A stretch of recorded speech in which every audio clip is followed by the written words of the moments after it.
Resolution 1028 by dictator Ferdinand Marcos, which implemented a nationwide martial law across the Philippines. And then although Marcos's rule eventually ended, we continue to see the ramifications of this law. It does not change the fact that the blood is still on the hands of his successors, and justice has not been served. Not to all of those who have lost so much under the brutality of martial law. It was under Marcos's rule that over 3,000 people were killed, 35,000 were tortured, and 70,000 people were incarcerated. But even as we emphasize the violence and the tyranny of these two dictators, Marcos was opposed by a people's movement so fierce that he eventually was ousted. It's because of these ramifications that we say, never again, never again. Never again to martial law! Never again, never again. Never again to martial law! Today we see ongoing fascism burning its way throughout the Philippines. We see continued martial law, not only in the countryside, but now creeping its way to the cities. We see this because of another dictator has risen in the place of Marcos, Rodrigo Duterte. And it's because of Duterte, 5 years of brutality have extended itself into the Philippine government. Even now, Duterte and his lapdog, Harry Roque, are here at the UN, here in New York City. Harry Roque is here to submit himself and fight for a position on the United Nations Human Rights Council. Do we accept his nomination? Yes! Do we see his lies for what they really are? Yes! We are here to expose the true conditions of the Philippines. Even the fascism, even the corruption, especially at $67 billion, were recently, 67 billion pesos, were recently exposed to have been gone missing when they should have gone to COVID relief for this pandemic, especially for the Filipino people who have suffered the most across Southeast Asia under the COVID-19 pandemic. So we are gathered here today to say no more to Duterte's rule, no more to the lies, no more to the corruption. We have learned time and time again that martial law has never been the answer to solving the conditions of the Filipino people. So we thank you all. Give yourselves a round of applause for being here for the 49th anniversary of martial law. We stand united as a people's movement. We stand united back in 1986 when we ousted that dictator Ferdinand Marcos. And we're standing again. Defend democracy! Make resist unite against the darkness tyranny! The people united! Will never be defeated! Will never be defeated! The people united! And now I'd like to call on Lex from Anasayan Please to lead us for Lupang Hinirang.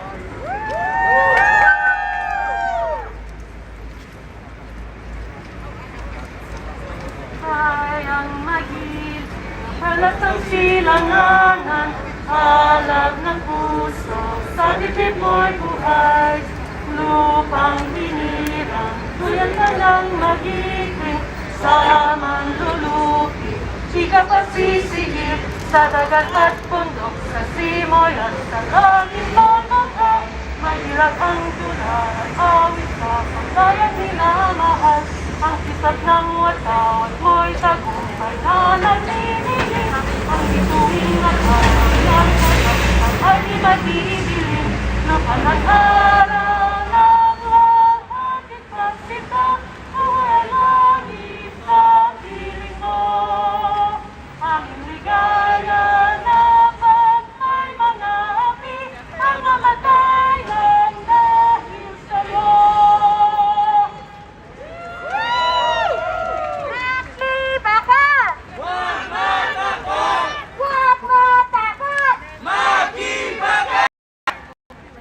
Ang tao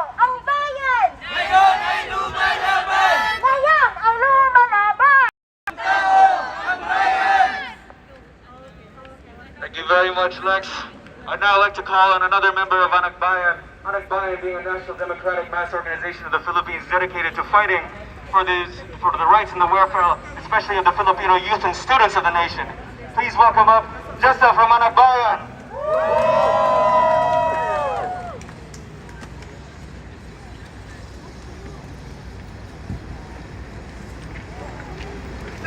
Never again! Never again! Never against martial law.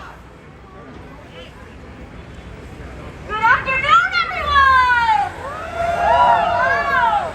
My name is Jessa Bonifay, and I'm a member of Anak Bayan, North Jersey. We aim to arouse, organize, and mobilize youth and students to fight for national democracy with a socialist perspective in the Philippines. We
The only way we can see another people power revolution is to ensure that we, as a broad masses, united to take action against this treacherous regime.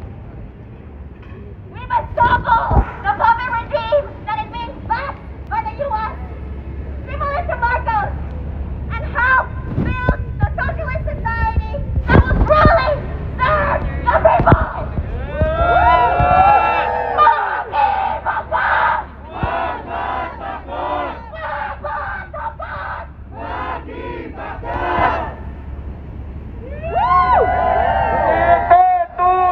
Dictador fascista, Duterte tuta!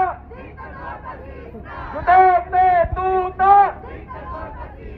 Duterte tuta!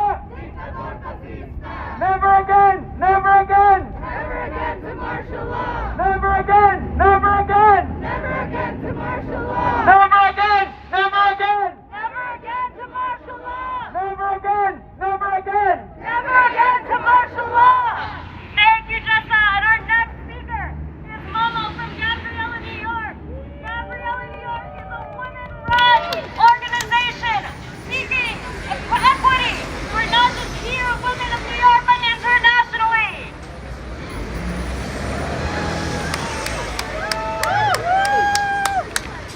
Good evening. My name is Momo Manalang of Gabriella, New York. We are a militant Filipino women's organization that links the issues facing women in the diaspora with the struggle for national sovereignty and democracy in the Philippines. On the 49th anniversary of martial law in the Philippines, we must commemorate the violent repression of the people by the U.S. Marcos regime. We must remember that state suppression of the People's Revolutionary Movement is not just a relic of history. It continues today under the fascist U.S. Duterte dictatorship. The Philippines has been implementing one of the world's longest lockdowns. During my integration in the Philippines through the COVID-19 pandemic, the Duterte administration abandoned its duty to protect its citizens in favor of mass arrests, overcrowded jails, red tagging, and political assassination. ABS-CBN, the largest broadcasting network and source for news, was forcibly shut down, leaving thousands of Filipinos with a blank screen and no access to updates about the pandemic. Our Gabriella comrades of the Marikina 10 were also arrested for conducting a food serve in their community in response to the fickle efforts of their local government units, and who are continuously being extorted by the court to maintain their freedom. Jeepney drivers calling upon their elected officials to provide assistance while they have been jobless for months resulted in the arrest of 6 elderly drivers, wherein 2 would contract COVID-19 while in prison. And right before I left the Philippines in July of last year, I witnessed my queer comrades being arrested during the Manila Pride March on the news, where they were defending LGBT Filipinos from gender discrimination, adequate access to health care, free mass testing, government assistance, and ending the attacks on activists. I didn't even get to say goodbye to the people who were my guides throughout my time integrating in the Philippines, who fed me, housed me, and studied with me the conditions of our society. These are just a few examples of how the Duterte administration has used the global pandemic to carry out de facto martial law throughout the Philippines, to silence free press, punish dissenters, and take away Filipinos' right to information. With the recent passing of the anti-terrorism law, these series of events are now backed by legal justification, and we can expect such abuses to increase. So that's why we say, never again to martial law. Under the current fascist dictatorship and beyond, we will continue to rise and fight. Defend Gabriella. Defend Filipino women.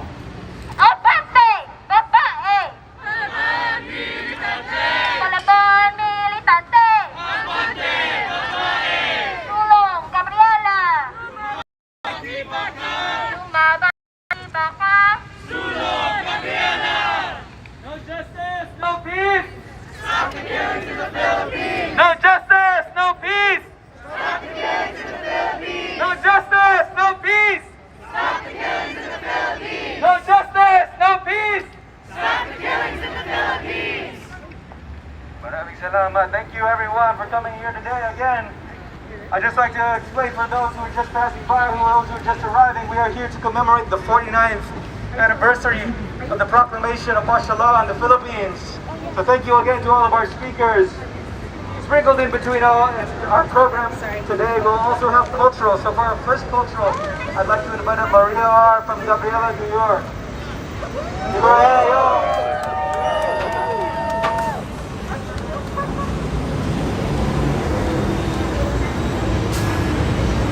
I have as an offering a poem today. I have as an offering a poem today. There is a child crying, laying on their banig, their face cleaned by tears in the river. Politics is foreign to them as an American dream. They are fed the fruits of the land and raised to scheme to leave their mother in search of greener hills than in Baguio, cleaner beaches than in Pugudpud, more rights than they enjoy in their backyard in Calamba. The year is 1975. No, it is 1980. No, it is 2020. The president is Marcos. No, it is Duterte. The precedent of our president shooting down dissidents strikes a chord of dissonance for all to hear. We are not free. Our vision must be made clear. We are neither here nor there. We are both here and there. We are watching, waiting, breath-baited, anticipating danger, traumatized by our history. Our present away, we fight every day. We are holed up in our homes, or else chock full of holes, or else praying to all that is holy for better days to come. Lockdown has come too many times. Oppression has come to our shores from far off land and our own politicians' hands, and we seek refuge in each other. Politicians in power tell the people they know what is best. Cut off lines of communication, cut off limbs and heads of state that are sovereign to a constituency of citizens they deem unworthy of safety, unworthy of happiness, unworthy of life. Today, on this stolen land, we make plain our disdain for regimes that spill the blood of those who speak their minds. We count the tens of thousands of lives lost to invisible wars that deem those living in poverty and progressive politics as the enemy. We pledge allegiance to a people whose power has always and will always overcome. Defend democracy! Rise, resist, unite against Duterte's tyranny! Defend democracy! Rise, resist, unite against Duterte's tyranny! Not another nickel! Not another dime! No more money for Duterte's crimes! Not another nickel! Not another dime! No more money for Duterte's crimes! Not another nickel! Not another dime! No more money for Duterte's crimes! Not another nickel! Not another dime! No more money for Duterte's crimes! We would like to welcome our next speaker, AJ, of Migrante, New York.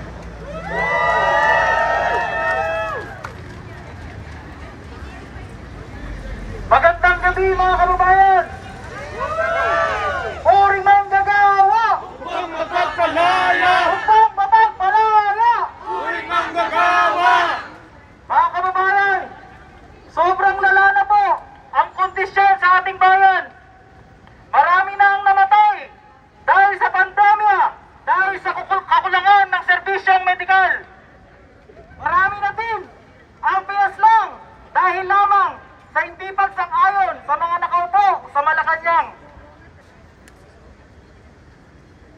Ano ang sagot ng pamahalaan? Malawak ang korupsyon, mga nawawalang pondo sa PhilHealth at sa DOH na dapat ay nagamit para sa ating mamamayan.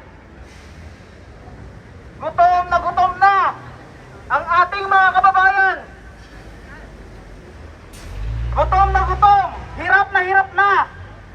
Nagkakamatayan na po ang ating mga kababayan habang busy na ang mga politiko sa susunod na eleksyon. Dito sa Amerika, ang ating mga migrante ay walang matanggap na tulong.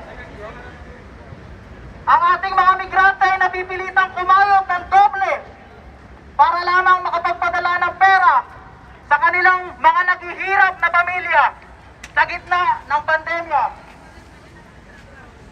At kapag tayo po ay nagsalita laban sa gobyerno, tayo ay tatawagin terorista.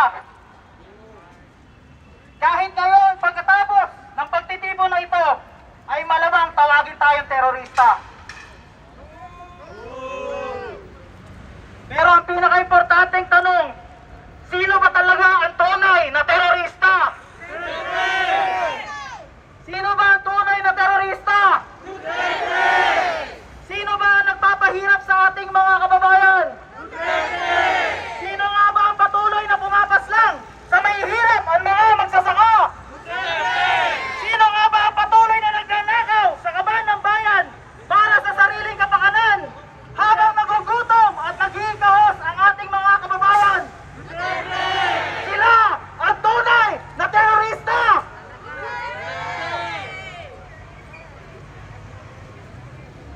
30,000 ng ating mga kababayang mahirap. 30,000. Sumobra na po sa 30,000. Ang mahirap na pinatay sa ngalan ng drug war, puno. Puno kasi peke naman. Nasa laya pa din ang mga drug lords. Nagkalat pa din ang droga. Mga pulis na pumatay para lang maabot ang kota. Sila ang tunay na terorista. Ang mga militar sa kalayunan na nag-aasig ng takot at pumapatay sa ating mga katutubo. Sila ang tunay na terorista. Ang mga Marcos na napatunayang nagnakaw sa kaban ng bayan at pumaslang at dumukot sa ating mga kababayan noong panahon ng martial law. Sila ang tunay na terorista. Hanggat may nagugutom, may magproprotesta sa mga syudad at may mag-armas sa kanayunan, patuloy na lalaban ang bayan. Hanggang andito tayo ay patuloy nating lalabanan ang tunay na terorismo, ang tunay nagpapahirap at bumabatay sa mga Pilipino. Duterte, Marcos, walang pinag-iba. Dictator fascista! Duterte, Marcos, walang pinag-iba. Parehong tuta! Dictator fascista! Maraming salamat po. Ang tao! Ang bayan! Bayan ang lumalaban! Ang tao! Ang bayan! We stand here again to think of all the human rights violations that have been committed by an elected official, an elected president of the Philippines, backed by U.S. imperialism. We stand here again to think of all the atrocities that would never have been if the president would only have listened to the people, to the many representations that have come through community organizers, through activists, through revolutionaries that truly stand for the Filipino people. We have many of these community organizations here today. The next one that I'd like to invite is from the New York Committee for Human Rights in the Philippines. Please welcome up Emily from Niger.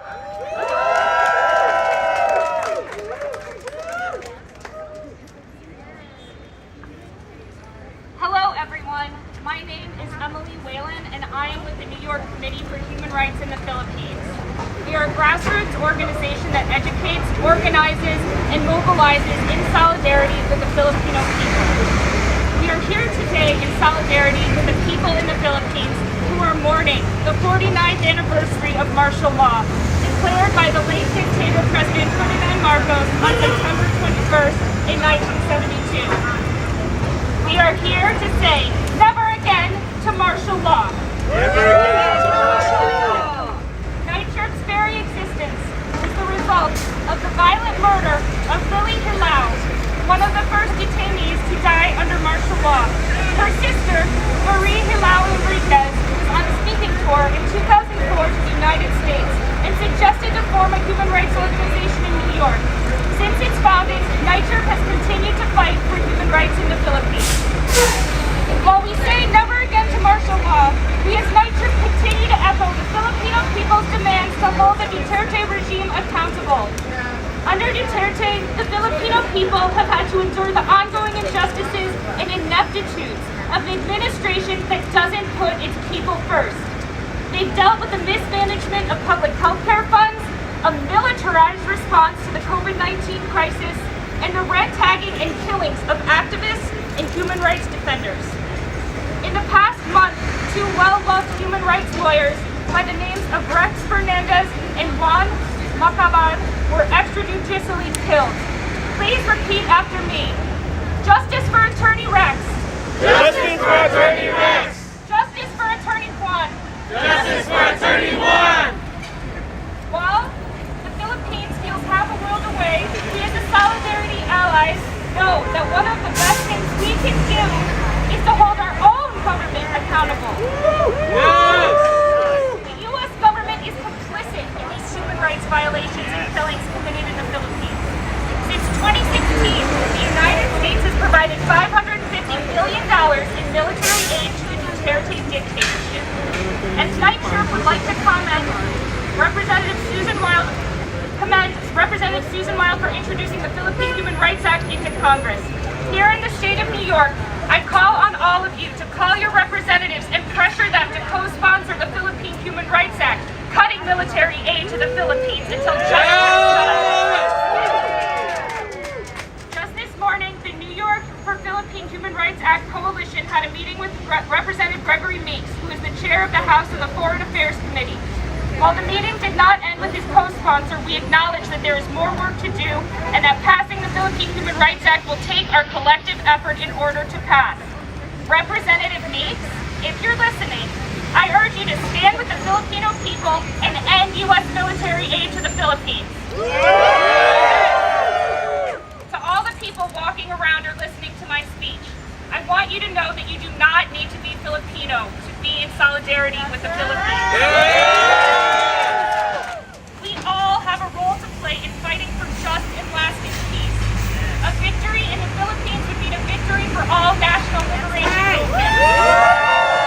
We must not stop learning, and we must continue the fight until we are all free. Please repeat after me. Long live international solidarity! Long live international solidarity! Long live international solidarity! Long live international solidarity! Long live international solidarity! Long live international solidarity! Thank you. Not another dime! No more money for Duterte's crimes! Not another nickel! Not another dime! No more money for Duterte's crimes! Not another nickel! Not another dime! No more money for Duterte's crimes! Not another nickel! Not another dime! No more money for Duterte's crimes! No justice! No peace! Stop the killings in the Philippines! No justice! No peace! Stop the killings in the Philippines! No justice! No peace! Stop the killings in the Philippines! No justice! No peace! Stop the killings in the Philippines! Never again! Never again! Never again to martial law! Never again! Never again! Never again to martial law! Never again! Never again! Never again to martial law! Never again! Never again! Never again to martial law!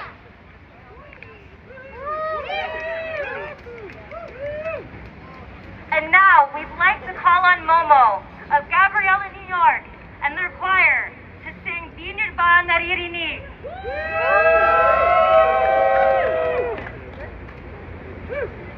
We also have distributed huge sheets for all of you to follow along.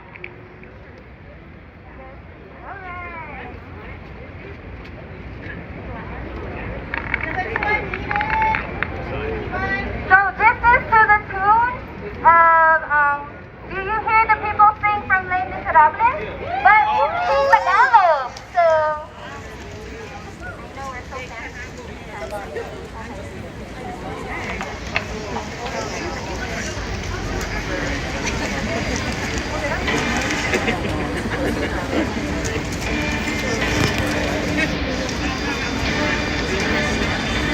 Di nyo ba naririnig? Dinig ng bayan na galing? Hinito ng Pilipinong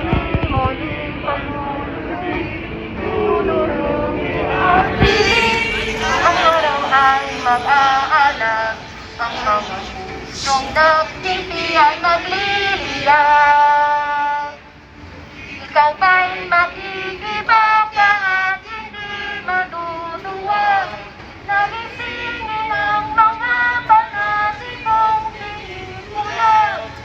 Sa kinuman ng labanan hanggang mahuwag. Sino ba lang sunod ng bayan na balik? Pinilito ng Pilipinong di muli palulungin.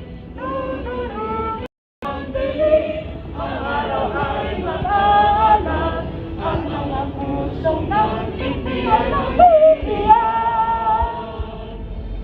Ikaw ba ang narating na lang tinig ng mumukmang? Habang ng pagkakaisa sa ang mga labang mulong.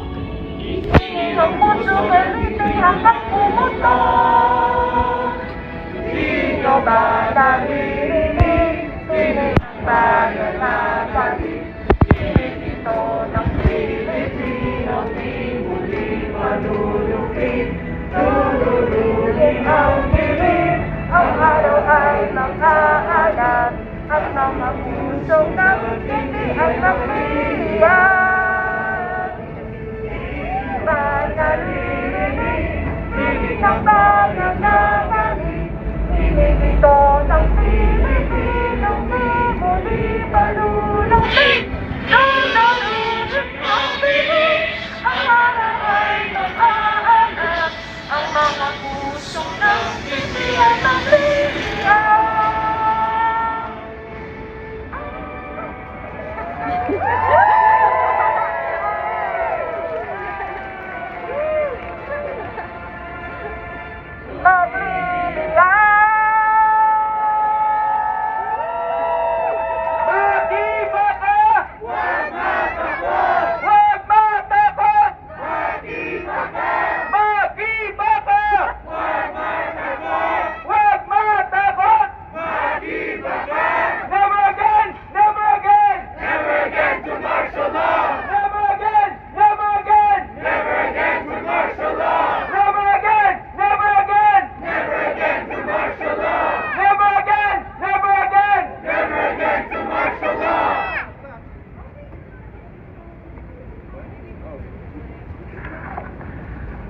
So thank you again, Momo, for that very inspiring cultural.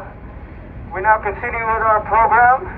I know it was mentioned earlier that one of the attorneys was recently assassinated. This has become the 65th lawyer that has been killed under the Duterte administration.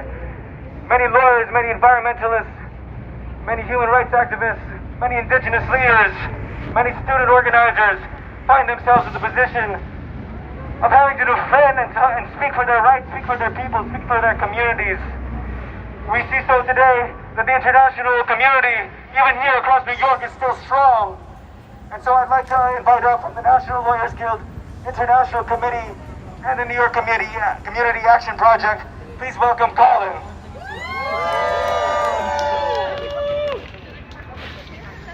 Good evening, friends. My name is Colin, and it is an honor to be here with you all today, demanding an end to the fascist regime in the Philippines and an end to Duterte's state terror. I am primarily organized with a group based in New York City called the New York Community Action Project. We are fighting for community control of the police. Today, however, I am speaking in a different capacity. I am here today representing the progressive legal community, and am speaking on behalf of the International Committee of the National Lawyers Guild. The International Committee extends its utmost solidarity and support to the struggle for justice and democracy in the Philippines. As an immigration legal aid attorney myself, I felt it was especially important to show up today and to stand in solidarity with you all in your fight against state terror. Being a legal worker means recognizing that the law is almost always a very imperfect and limited tool in the fight for justice. But it is also, however, an incredibly powerful weapon when used to oppress and abuse communities in struggle, to criminalize them or label them as terrorists. That is why the NLG's international community mobilized the legal sector last year to fight against the so-called anti-terror bill, which, as you all know, would have provided a very vague definition of terrorism and made it a crime to engage in those acts or join an organization that had any connection to those acts or in any way support those acts, giving the government essentially unlimited ability to crack down and imprison activists, including life in prison with no parole. The International Committee also has a Philippine subcommittee which works directly with people's lawyers abroad in the Philippines. For example, in the National Union of People's Lawyers, NUPL. So for any legal workers or attorneys in the audience who want to get organized and fight back and join our comrades and counterparts in the Philippines, just reach out to the National Lawyers Guild or speak to me after. During these times of brutal crackdowns, people's lawyers are often the last line of defense against repression and attacks. And that is why the regime has viciously targeted people's lawyers in the Philippines, who courageously represent workers, farmers, environmental defenders, women's rights activists, indigenous peoples, and all those under attack. In fact, there have been more people's lawyers murdered under the Duterte regime than under any government in Filipino history. At least 65 progressive attorneys have already been murdered, including one that was mentioned earlier, Juan Macababad, a member of the NUPL who was murdered just last week after his organization was targeted by the Duterte regime. We demand justice for Juan Macababad and for all other legal workers and organizers murdered under Duterte's regime of terror. And we honor and salute their incredible bravery. When the law is used as a weapon of repression, whether to deny basic rights and access to justice or to terror tag activists, or to suspend civil rights such as through martial law, the legal sector must stand up and work hand in hand with activists in working communities, both in court and in the streets, to fight back against these laws. When fascism hides itself beneath legal terms and structures designed to oppress our communities, progressive lawyers must work directly to demystify these laws and fight back to abolish them, hand in hand with communities. Thank you again. My name is Colin, and if you would like to learn more about either the National Lawyers Guild's International Committee or the New York Community Action Project, please come speak with me afterwards. Thank you so much. No justice, no peace! Stop the killings in the Philippines! No justice, no peace! Stop the killings in the Philippines! No justice, no peace! Stop the killings in the Philippines! No justice, no peace! Stop the killings in the Philippines! Not another nickel! Not another dime! No more money for Duterte's crime! Not another nickel! Not another dime! No more money for Duterte's crime! Not another nickel! Not another dime! No more money for Duterte's crime! Not another nickel! Not another dime! No more money for Duterte's crime! Never again! Never again! Never again to martial law! Never again! Never again! Never again to martial law! Never again! Never again! Never again to martial law! Never again! Never again! Never again to martial law! Thank you so much, Colin. And now we would like to present another cultural performance by Kuya Bobby of Malaya, New Jersey.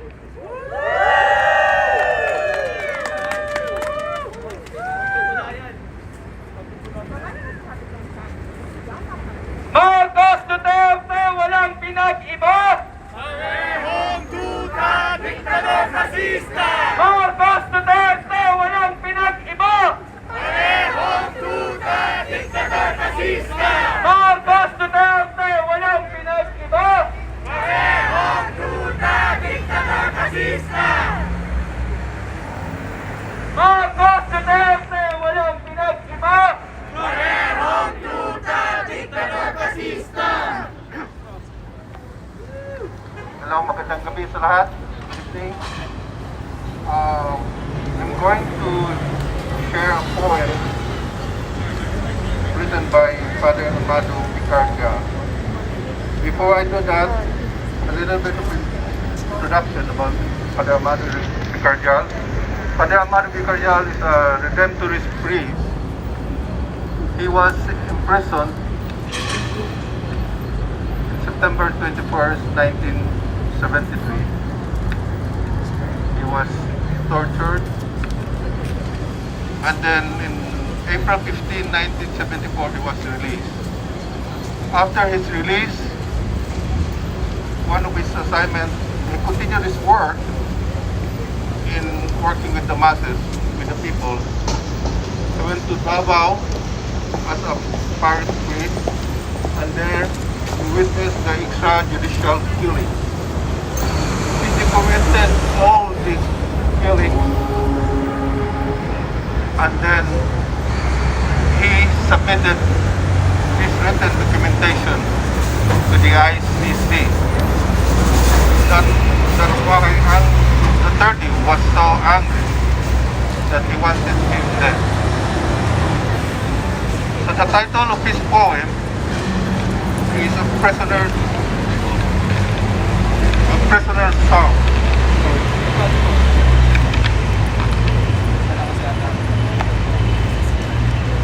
A Prisoner's Song by Amado Picardial.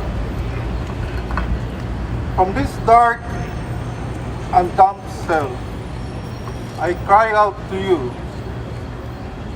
Lord, can you hear my groaning? All day long and into the night, I cry out, but you seem to be distant or absent. My throat is sore. I cannot scream anymore. Day and night they ask me all sorts of questions. They strike, punch, and kick me when I do not answer. My fingers are swollen. I cannot clench my feet. My ribs seem to be broken. I cannot stand erect. My whole body is inflamed. It is getting numb. I was thirsty and they forced me to drink rum, to loosen my tongue and reveal to them the truth. They stripped me off my clothes and my dignity. They are preparing the machine that will electrify my body.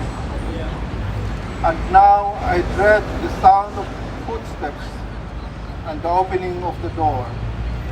I prefer this darkness than face the clearing light. They said only I can end my suffering if I confess to them everything and betray those who oppose the dictatorial regime. How much longer do I have to suffer? How much longer can I hold on? How much longer can I maintain my sanity? Will I ever see again the sky and the sun? Will I ever see again the faces of those I love and serve? Or will they make me disappear forever? Lord, do not abandon me. Deliver me from these kidnappers and murderers who are trying to maintain peace and order. Deliver me from these mercenaries whose obsession is to defend national security, the security of this bloodthirsty and power-hungry dictator, the security of his cronies and their big business interests, the security of his alien lords and their bases and investments. O Lord my God, I know you are neither blind nor deaf. Your mercy and compassion endure forever. You have always been a subversive God. You depose the mighty from their thrones and raise the lowly. I cry out now to you, subvert this dictatorial regime. Let your spirit fill the hearts of those who are struggling to build a kingdom of justice, peace, and freedom. From this dark and damp cell, I cry out to you, Lord. Can you hear me? Into your hands, I commend my broken body and my wavering spirit. Before I end my sharing, I would like to say something about the martial law. the Marcos camp, they are busy in their campaign, in the writing there. They said that martial is good. They said that nobody killed, nobody went to prison, nobody disappeared. One second.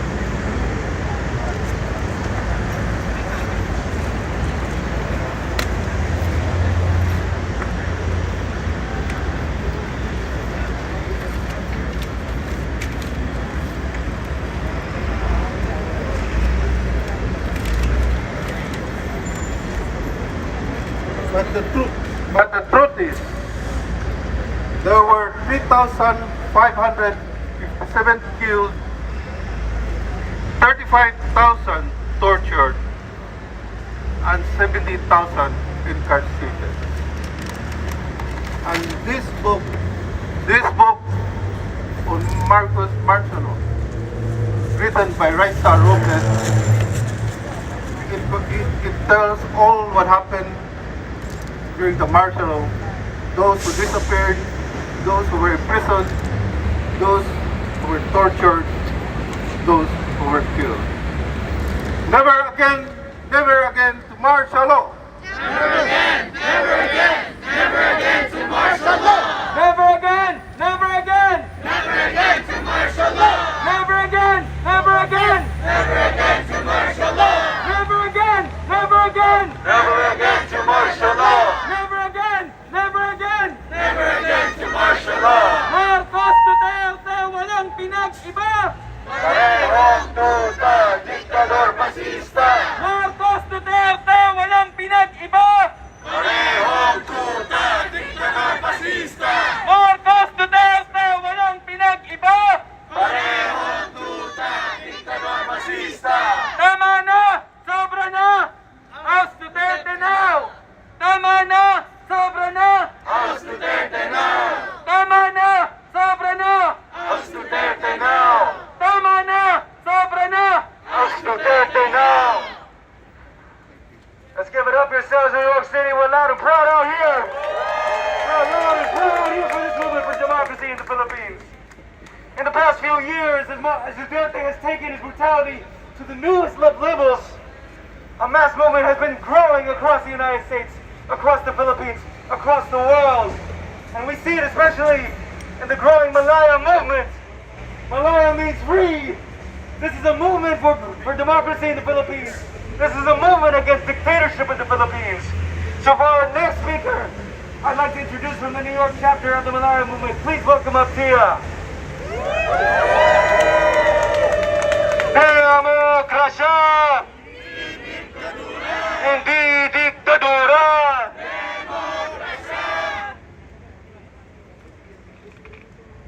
Hello? Hi. My name is Tia and I'm a member of Malaya, New York. We organize to defend, uphold, and assert human rights, democracy, and sovereignty in the Philippines. We gather here today to remember and commemorate the 49th anniversary of Marcos' declaration of martial law. We know that remembering is not enough. We must commit ourselves to actively fighting against the current fascist dictatorship in the Philippines under the Duterte regime. September 21st, 1972 is etched in the history books and minds of millions of Filipinos, the day when Marcos signed Proclamation 1081 and declared nationwide martial law. One of the darkest periods in the Philippine history, Marcos enacted brutal and countless human rights violations for 14 years, jailing over 70,000 political detainees, torturing 34,000 people, and killing 3,240 people, all while incurring billions of dollars in debt in order to line his and his cronies' pockets. Flash forward, 49 years later, not much has changed. Duterte doesn't need to declare martial law in order to bring us back to the nightmares and the crimes against humanity that the Filipino people endured under Marcos, because we are already living through it today. As we enter the final year of the Duterte presidency, he has utterly failed the Filipino people. He has failed on his promises of ending the drug problem and instead murdered over 30,000 lives in his sham drug war. Instead of ending government corruption, his administration has continued to line their pockets and faces a developing scandal due to their criminally negligent response to the COVID-19 pandemic. As laid out in the Commission on Audit's report, billions of pesos were either unspent or ill-spent, all the while the COVID cases continue to wreak havoc in the Philippines, and our frontline healthcare workers are left to fend for themselves. Instead of asserting genuine independence, he has sold out the Philippines to China and other imperialist powers. Instead of ending contractualization, he has worsened the conditions for workers, the unemployed, and failed to improve the lives of OFWs. Like Marcos, Duterte has a complete disregard for human rights in the Philippines. And in true Marcos fashion, he tries to silence all of those critical of the regime by red tagging them, throwing them in jail with trumped up charges, torture, and orders the military and police to assassinate them. With Duterte's anti-terror law and the NTF-LCAC, he has an army of resources to wage attacks on dissent, not only throughout the archipelago, but for us Filipinos abroad. We're already seeing the government red tag our own organization, the Malaya Movement,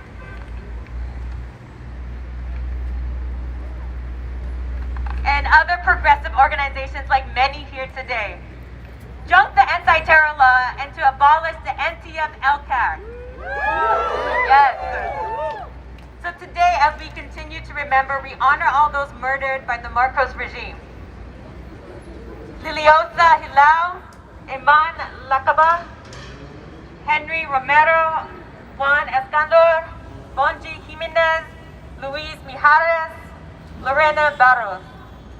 In just 5 years alone, Duterte has far surpassed the extrajudicial killings under the time of Marcos by the tens of thousands. Today, we also remember and honor those murdered and martyred by the Duterte regime. Ian de Los Santos, Randy Echanes, Zara Alvarez, Fable Pineda, Carlito Badion, Willie Rodriguez, Lenny Rivas, Angel Rivas, and Juan Gamad Macababad.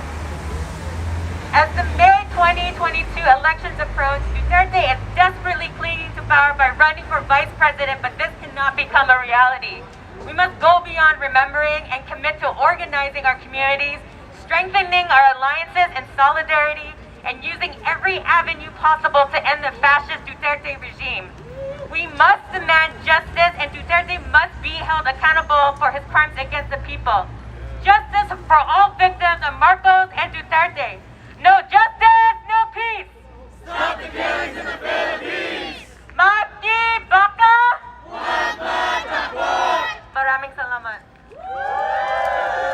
No peace! Stop the killings in the Philippines! No justice, no peace! Stop the killings in the Philippines! No justice, no peace! Stop the killings in the Philippines! No justice, no peace! Stop the killings in the Philippines! Never again! Never again! Never again to martial law! Never again! Never again! Never again to martial law!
Batang lumalaban! Magkabayan!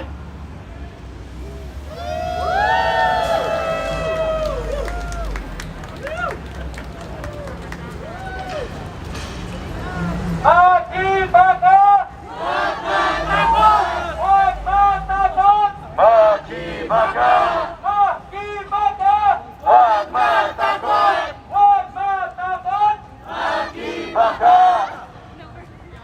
Thank you everyone for standing with us here today. Again, we are standing here in front of the Philippine Consulate for the 49th anniversary of the declaration of martial law in the Philippines.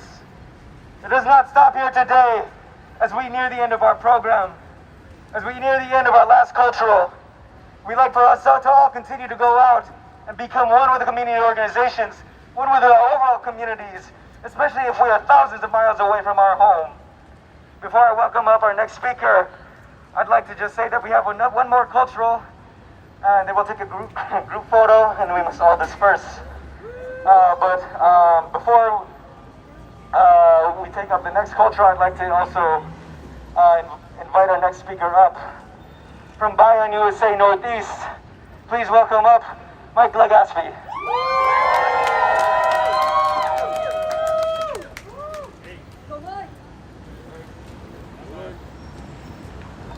Bago ako magsalita, magandang gabi sa lahat. Bago ako magsalita, makibaka! Huwag matakot! Huwag matakot! Makibaga! Marcos, Hitler, Dictator, Tuta! Diktator tuta! Marcos, Hitler! Duterte, Tuta! Dictator, Fascista! Duterte, Tuta! Diktator fascista! Dali lang ha, adjust ko lang yung mask ko, sorry.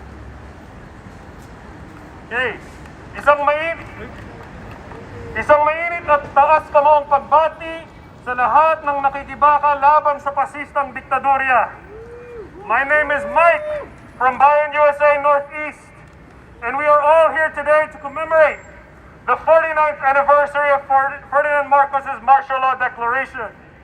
It is so important to look back on this history as it is simultaneously one of the darkest but also one of the brightest chapters in our story as Filipinos. It was a time of monsters, but also it was a time of heroes. It was a time of the most brutal repression, but also the most spectacular resistance. Those times, like the rest of our history as a people, still very much affect us to this day. I was just talking to a Tita Glenda, dumaan siya. I was just talking to her about it. She's seen it. She's seen the original martial law. She's seen the mini Marcos that Duterte has become. And the Filipino people have long been fed up. The parallels between the current Duterte fascist regime and the past Marcos dictatorship are as plain as day. As we reflect on our history as the Filipino people, there are a few dates I would ask you all to keep in mind, and some I'll ask you to repeat later. In 1521, Magellan and other European colonizers arrived on our shores. Do we know about this? Yes. Do we hate this? Yes. In 1521, Magellan and other European colonizers also died on our shores. Do we love that? Yes. In 1896, the Spanish colonial government executed Jose Rizal for his relatively mild anti-colonial writings. But in 1896, the kataas-taasang kagalang-galangang katipunan ng mga anak ng bayan launched a full-scale war of liberation, a people's war, if you will. Under the leadership of such figures as Andres Bonifacio, the katipunan eventually won that war, by the way, bringing an end to 333 years of Spanish colonial rule.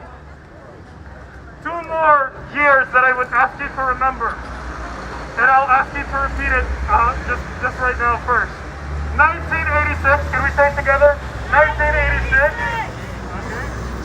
And 2022, can we say it together? 2022.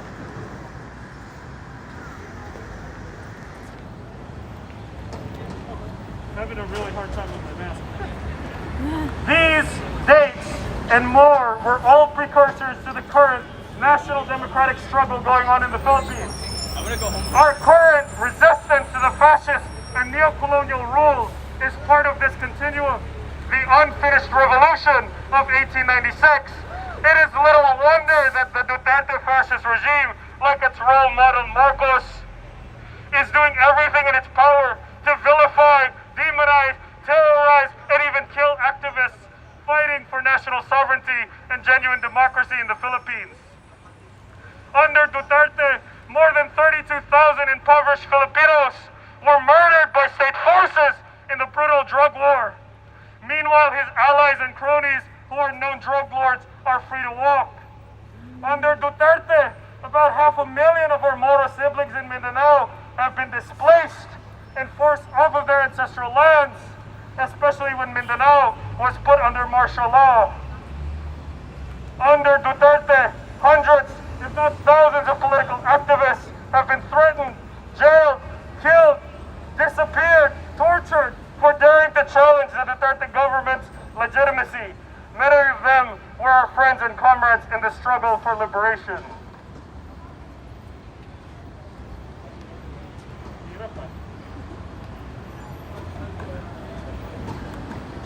I'm about to denounce my mask too, as a Duterte supporter.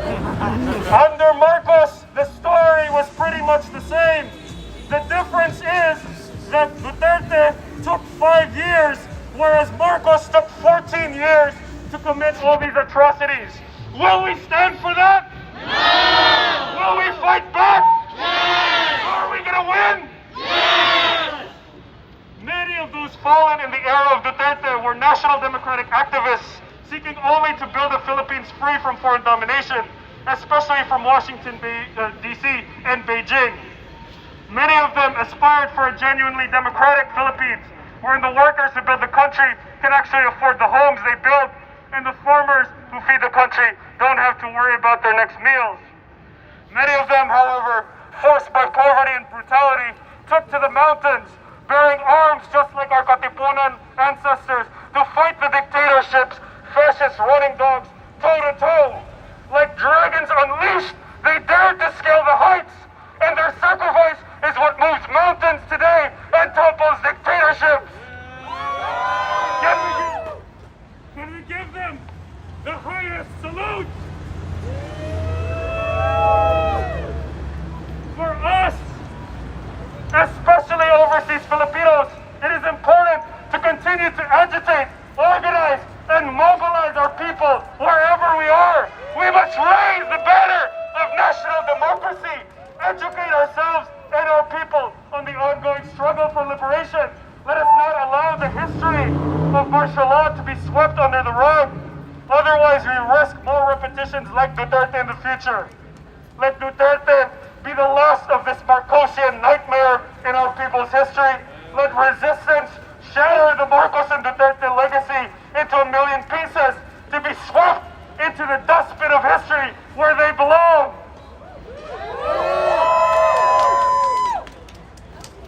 Our people's struggle is calling on all of us to help transform society. Winning the battle for democracy and liberation in our homeland is our biggest contribution to the worldwide struggle against fascism and imperialism. Some of us were just at the UN earlier, and we can see this very clearly. Let's look back at our history and use it to build the future. Remember those last 2 years that we talked about earlier? One was 1986 and the other was 2022. Please repeat after me. 1986? 1986! We ousted a dictator! We ousted a dictator! 2022? 2022! We're gonna do it again! We're gonna do it again! 1986? 1986! We ousted a dictator! We ousted a dictator! 2022? 2022! We are gonna do it again! We're gonna do it again! I have full confidence that we as a people can make this a reality. Remember that nothing is impossible if you dare to scale the heights. Mga has makikita! Mga has magtagumpay! Dare to struggle! Dare to win! Makibaka! One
Let's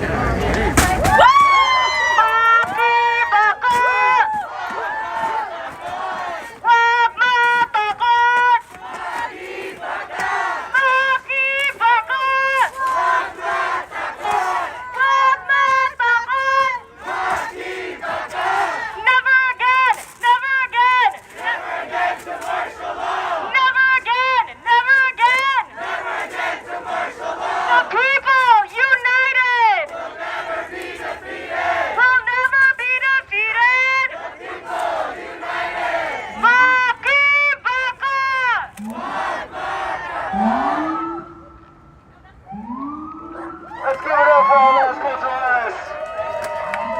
This is what we're gonna do to the rotten system in the Philippines.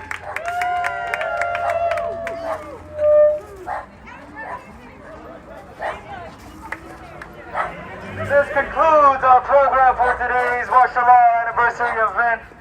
Thank you everyone for coming out here. But again, as I said before, as many speakers have inspired us to do so, it does not stop tonight. We continue to arouse, organize, and mobilize the masses. We continue to educate ourselves, our friends, our families, our loved ones, and those we don't even know about the true conditions of the Philippines. That martial law never stopped in 1986. That martial law continues today. That we are the only ones to stop it. So just some housekeeping, please let us leave with our trash and make sure our surroundings are clean. And most of all, we hope you leave today in high revolutionary spirit to continue the struggles of the Filipino people, to continue the time and honored tradition of revolution in the Philippines. Makibaka! Wagmatakot! So before we all take a group picture and all disperse, please think of where you're going. Think of all the trains or buses you're taking. There's a 7 train, there's an F train, there's an M train all around the corner. So before we close out, let's end with a chant. Ang tao, ang bayan! Ngayon ay lumalaban! Ngayon ay lumalaban! Ang tao, ang bayan! Makibagan! Huwag matakot! And one final announcement.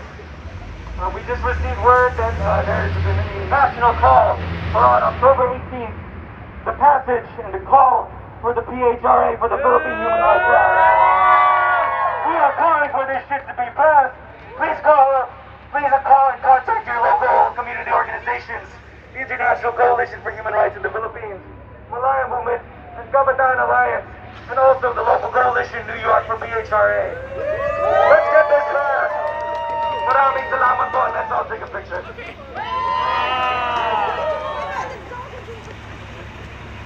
Makibaka! Huwag matakot! Makibaka! Never again! Never again! Never again to martial law! Never again! Never again! Never again to martial law! Never again! Never again! Never again to martial law! Never again! Never again! Never again to martial law!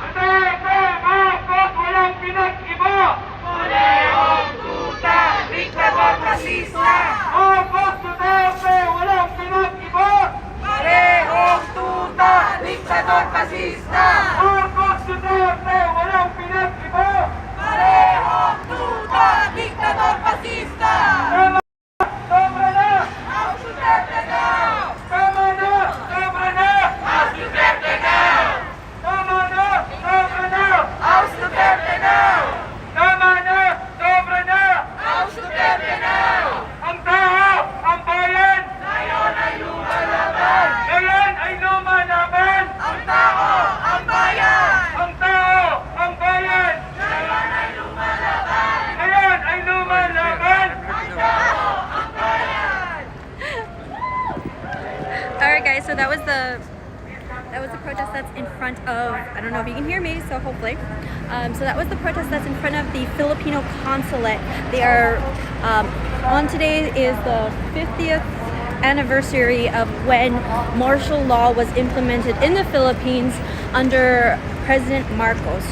So he was truly a dictator. And I don't follow very much in Philippine government and politics, so hopefully I don't end up misspeaking this little commentary and update that I'll give you guys. But that basically the position that they're in, they're calling Duterte, the current president, a fascist and a dictator.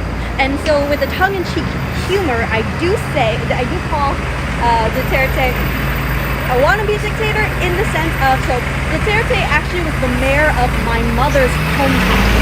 So my origin, you guys know I'm Filipino, and so Duterte was the mayor of Davao City in Mindanao. So Mindanao is in the southern part of the Philippines, one of the largest islands in the history. It was part of Borneo, and also, like, I think even if you go further back, even part of like the chain for Indonesia. But actually, so I've been going to the Philippines almost every year since I was 10 years old, traveling to the island of Mindanao, and not until I actually backpacked in the region of the northern part of Mindanao, going to Iligan City and Cagayan de Oro, where we were distributing supplies that I had collected through some charities here in the U.S. To various churches and schools there. But so I was not even aware that this area is like a no-go zone for Americans, because it's continuously been a terrorist hotspot. So the terrorist activity in the Philippines mainly happens in the northern part of Mindanao. So they're like funded by ISIS and in cahoots with ISIS. But so when Duterte became mayor of Davao City, he actually cleaned it up so much to make Davao City one of the safest parts of the Philippines, and in an island that was known to be, you know, a terrorist hotspot. So presently, Duterte's daughter, Sarah, is the mayor of Davao. So when Duterte became the president of the Philippines, he speaks very much like in a sense, like a peasant farmer. He's very among the people. But one of his main prerogatives was to clean up the Philippines from drugs. So he went hard on any drug lords there. So, and in the sense of, the Philippines is a very lawless country. So when I say that he's a dictator, I mean, like, with tongue-in-cheek humor, I say I'm okay with the dictator if he's the right dictator. But so that's what they were protesting against, is because they're saying that the lockdowns that they have there, he's very pro-mask, he's pro-vaccination, and the lockdowns because they don't have the resources to care for people who get sick there. So understand, like, the Philippines is a very impoverished nation. When I've traveled all over Southeast Asia, and the amount of poverty that I've seen is the most in Cambodia and in the Philippines. So they don't have the resources to be caring for people, so they were doing everything to prevent people from getting sick, including like the lockdowns. It was harsh lockdowns that they had there, like militaristic lockdowns. But so with that, he's gained his reputation of being a fascist dictator. And so for me, I'm pro Duterte, because knowing that he originated as the mayor in my mom's hometown, like this is a man who would drive taxis and give free rides to people to understand the needs of the people. And so he's very much a person who's rose up from the people and taken on, he was an elected official in a place that is very corrupt. Like, you have these legendary families in the Philippines, like dynasties. That's the only way you're even elected into office, if you're from the Marcos or so it was Imelda Marcos is the one that has all the shoes. She has a huge museum dedicated to her shoes in the Philippines. But it's a very corrupt government system that they have there. So with like his harsh stance when it came to even when it came to going against the drug lords, there, like I said, it's lawless. You don't really get a trial. If you're a drug lord, you're out. Like, he's known to have, like, in Davao City, is known to have, like, taken a cigarette and like shoved it in the mouth of a person who was smoking outside, because he like banned smoking from the outside areas in Davao City. So this is the personality of Duterte. So you know, he's got a very strict reputation. So from an international perspective, they're like, oh, how can you like execute a person without a trial? Like, yes, from an international perspective, some may, you know, significantly disagree that that's a violation of human rights. But they're also making these opinions without having spent any time in the Philippines to realize a place that is lawless. This is what needs to be done in order to provide safety for the people.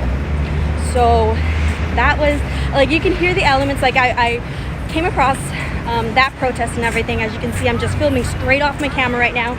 This is the most undone you guys will ever see me, and probably never again, in glasses and no makeup. But I figured to go live and stream for you guys the protest that was going on in front of the Philippine Consulate. And yeah, it was just basically going, you know, raising awareness to go against Duterte, which from a Phil-Am perspective, those who are raised in America and maybe haven't even gone back to the Philippines to understand the level of poverty that is in the Philippines, to actually understand the true issues that are there. In like protesting, that's a luxury. Like people in the Philippines, they don't have time. They're always working. They're trying to provide. They're more concerned about food for their families and a roof over their head. So I would say that a lot of the woke Philippine generations here, they're so concerned about canceling the name of a bar, Barkada, in DC. They try to cancel this bar for culturally appropriating the word Barkada, which means like a group of friends. Because in the Philippines, like people would be like, what? That's an honor for a Filipino word, meaning friendship, a group of friends, to be naming a bar and making it almost like a mainstream acceptance of a term. And so in our woke culture that we're living in today, it's like, oh, you can't use the word ohana, because ohana is a you know, a Hawaiian term, so it only can be used by other Hawaiians. No, it's an honor to have the word Barkada, meaning a group of friends, to be named after this bar. But you know, this woke Philippine X generation who are social justice warriors tried to cancel this bar and have them change the name. Like, that's not the answer to things these days, and it's so fake. So I would question the you know, the youth that was protesting over there. Like, have they even spent time in the Philippines to realize the issues that are actually impacting us? And I was, you know, critically like looking at some of the speakers that were there. It was interesting that you have a lot of white liberals that are there. You guys know me, I think that white female liberals are the worst. So, but I'm already going to go ahead and jump off. Thanks guys for joining in the stream. It was so Filipino though, I have to say. Even when they started singing Les Miserables, I was like, of course they would be singing Les Miserables. Filipinos are very much musical theater people. If you don't do karaoke, you're not a real Filipino. I half expected them to bring out like the bamboo sticks for us to be doing tinikling and organizing to go karaokeing afterwards, and maybe have like some roast pig lechon. But another thing that you guys won't see, I guess, in a difference between a leftist protest with Filipinos versus like here in the US, they actually started the protest singing the Philippine national anthem. So there's still a sense of, you know, nationalism. Like in the Philippines, when you're watching a video, you're at the movie theater, the movie actually starts off after they've done the previews. Before they start the movie, you play the national anthem. So there is still a sense of pride in like Filipino culture and as a nation. And here, it's like, oh, the national anthem of the US is like the worst in the world according to what's going on, you know, in our present day wokeness.